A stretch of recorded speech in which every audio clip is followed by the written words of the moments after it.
Hey, how's it going, universe? Shaun here from Zoobox today with another movie review. Oh, surprise. Today we're going to be talking about 1948's The Treasure of the Sierra Madre, directed by John Huston. Screenplay written by John Huston, adapted from a novel of the same name by B. Traven.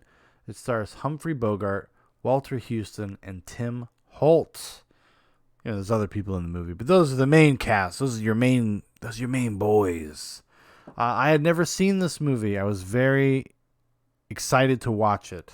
Okay, it's one of those movies. It's a classic, and like I've talked about before, when I've talked about some old movies, sometimes we just put these things on shelves like they're fucking museum pieces without respecting the fact that they're like relevant, alive, vibrant cinema. Yeah, very lofty, very pretentious of me, but sure, there it is. So I was really excited to watch it, and the thing that inspired me to watch it was I recently watched Spike Lee's new movie. I watched The Five Bloods, which is heavily cribs from The Treasure of Sierra Madre. In structure and the kind of relationship, the kind of things that happen in the story, there's a lot of actual similarities there. So I was like, well, let's go to the source. I had it available to me. I said, let's go. Let's do it. It's about time. Let's get one of these movies done. The synopsis of this movie is two Americans searching for work in Mexico convince an old prospector to help them mine for gold in the Sierra Madre Mountains. And that's it. That's the log line, It's a lot more to the movie, of course. A lot of interesting dynamics and things going on in the world that these characters inhabit. It's a really interesting movie. It's got kind of a dark adventure movie kind of vibe to it. These are kind of amoral characters, or some of them have been amoral. This is directed by John Huston. His father, Walter Huston, is one of the stars of the movie. He plays the kind of the aged prospector guy, and he's a guy that's kind of lived his life and has been kind of unscrupulous. He's been kind of amoral. He is, if Humphrey Bogart's character was a little bit older, they would probably end up in the same kind of place. And then they have the young guy, Tim Holt. He's like the youngest of these dudes, but they're all kind of dirtbags. I mean, Humphrey Bogart and Tim Holt are basically, their characters are basically basically bums. And they're living in Topeka, Mexico, and they just kind of go from shitty job to shitty job and beg for money on the streets. Humphrey Bogart's character is introduced asking people for money. Could you spare a meal for a fellow American? He'll find American tourists and they'll give him a peso or whatnot, so he can go get himself something to eat, go get a haircut, go get a shave. So it starts off in this really gray area, and that's not something I was expecting from a movie made in 1948. It has a moral complexity that shit you don't even see much today. I mean, these characters are. And and the thing is, the movie does not judge them for the vast majority of the runtime. As the story goes, as these interactions happen, somebody that is clearly more villainous than the others does emerge from the group.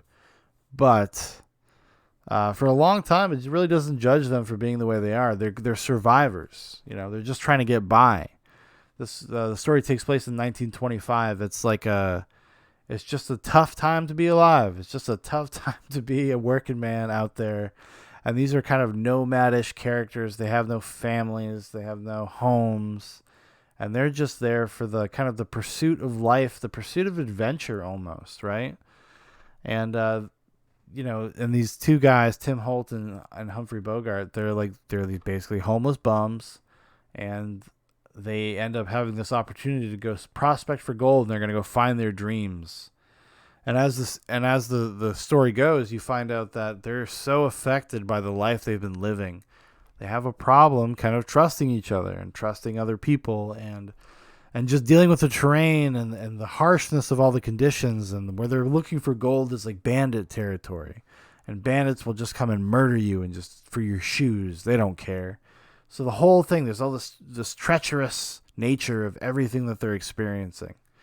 And it just gives them anxiety all the time. They have to worry about being found out by the government. They got to be worried about being found by the bandits. They got to be worried about being found out by other people looking for gold up in the mountains.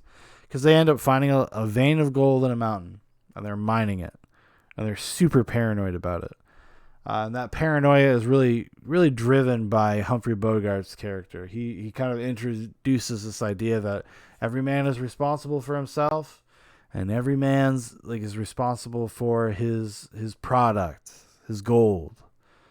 Because at the beginning they're like, oh, we'll just group all of our gold together, we'll just keep it all together, and then we'll go back to town and we'll sell it, and then we'll split the money up there. And Humphrey Bogart's like, no, we're not going to do that. So it leads to this whole chain of events, this kind of domino effect of mistrust that happens between the three men. And it's interesting, the dynamic, because they're all kind of opportunists in this weird way. Some with just better hearts than others.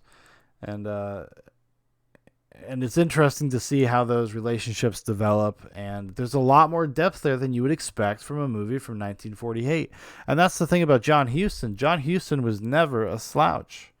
I mean, he's like all the way up until, he died. With even you can watch something like he did late in his life, Prizzy's Honor, with Jack Nicholson. It's still like it's a very good movie. He's just a good director. Even as an old man, he was still making pretty good movies. So it was cool to go back to see. I think this is his second or third feature film, at least big feature film, and you could just see the craftsmanship in the movie. It's such a well-made movie. It's such a well-shot movie as well. It's got a beautiful look to it, even including like the matte painting use. But they did a lot of this in Mexico on location, up in mountains, and it shows. It all shows. It all pays off. It's all there on the screen. Film is forever. Life is temporary. So, because apparently they suffered a lot making this movie. Humphrey Bogart especially. It was a rough time for everybody. And one of the best characters in the movie is played by John Huston's father, Walter Huston.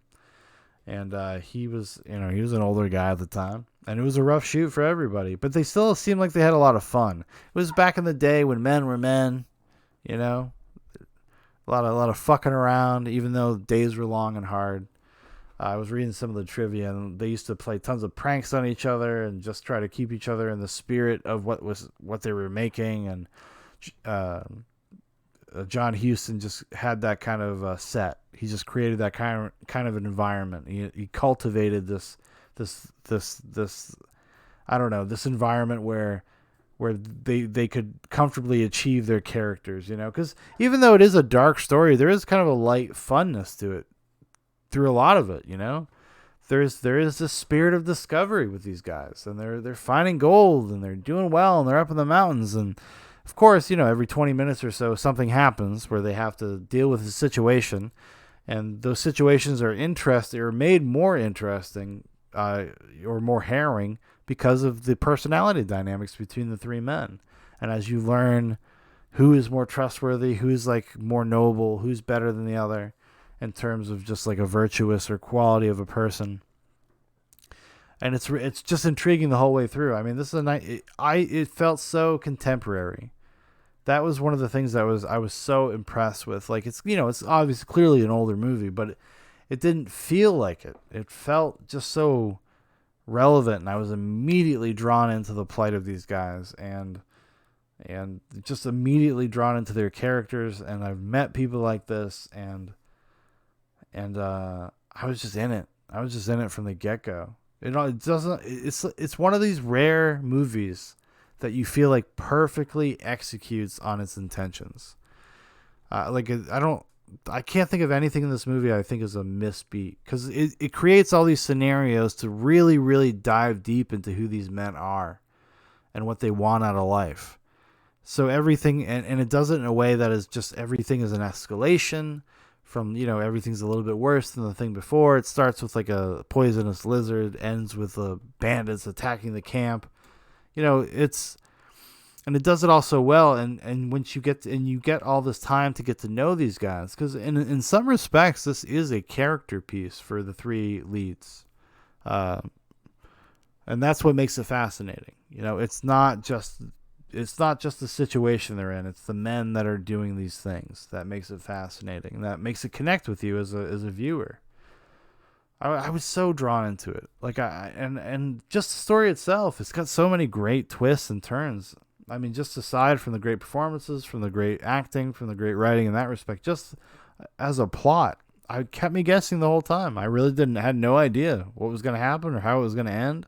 I don't know how I've gone this long as a film fan with, number one, not having seen it, but number two, not having had this spoiled for me through some sort of like documentary or retrospective or something, because I've heard people talk about this. This is the favorite movie of a few filmmakers rather. Like Paul Thomas Anderson often cites the Treasure of Sierra Madre as being his favorite film. Stanley Kubrick, this was like Stanley Kubrick's favorite film. And I can see why, because those are two filmmakers that are really interested in delving deep into the darker side of humanity and to the human experience. That's what that's their bag. And this movie, even though it has kind of the veneer of a fun adventure movie, a lot of interesting darkness, a lot of complexity with these characters. It's a lot about this idea of kind of chasing down everyone's version of, the quote unquote American dream, where we are in a land that we can create our own success if we just work hard enough, if we just risk enough. And they hang their hats, all the characters hang their hats on that notion to varying degrees, rather. But it's a cool exploration of that and what that means to people and what that means to just human beings people. But what it means specifically to men and men of the time, but not just men. And I think what makes this actually kind of prescient for the nowadays is it reminded me a lot of like the MGTOW or the incel stuff. I mean, these are forgotten men. Like, people don't give a fuck about them. They're bums. Nobody gives a shit about them. And they're left to kind of just figure out life without any type of love or support. So all they have is this kind of, in some sense, a hollow pursuit of materialism. And it ends up being, sometimes it ends up being like their demise in some respect, right? Not literally. I'm not spoiling anything for you. Because I think, seriously, if you can, watch The Treasure of Sierra Madre. I am so taken aback by how much I love this movie. Like, this is a movie that I will seek out and buy to add to my collection just to have it on a fucking shelf so I can look at it and tell people I own The Treasure of Sierra Madre, and if you want to come over and watch it, we can at any time. Because that's one of my favorite things to do, is show people movies. And this is one that I would love to show. I'd show anybody. I'm serious. I'm gonna be talking to my friends over the next few days. I'm gonna be like, "Yo, you gotta watch this movie." I don't care. We don't need to make a video. We don't need to do a Zoobox Goes to the Movies. Just watch this for your own personal edification because it is so fucking good. And it's got everything. It's a classic Hollywood movie, but it's also got more depth than a classic Hollywood movie. It reminds me a lot of the stuff like Orson Welles would have done at the time, right? It's just working on this deeper level, this extra stuff, these little character moments and things that really inform who these men are that are there that would not be, because you could tell the story and not do any of that.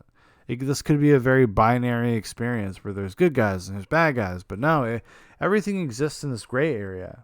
Everything exists in this idea of being alone and an opportunist for all the characters, regardless of their kind of moral compasses. And that's kind of what makes the difference as the story goes along. Some people are just innately, maybe, have a better orientated moral compass than others, right?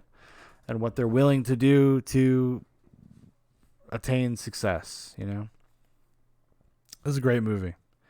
I honestly can't wait to watch it again. I probably will in the next few days, honestly. I was really taken with it.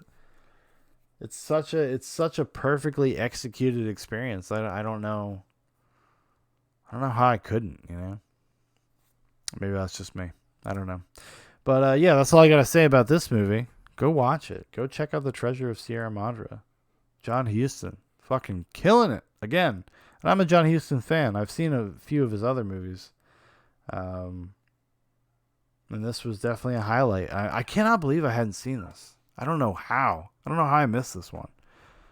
I'm a pretentious film fan. So like I'm a douchebag. I watch old movies all the time. And somehow I'd never seen this.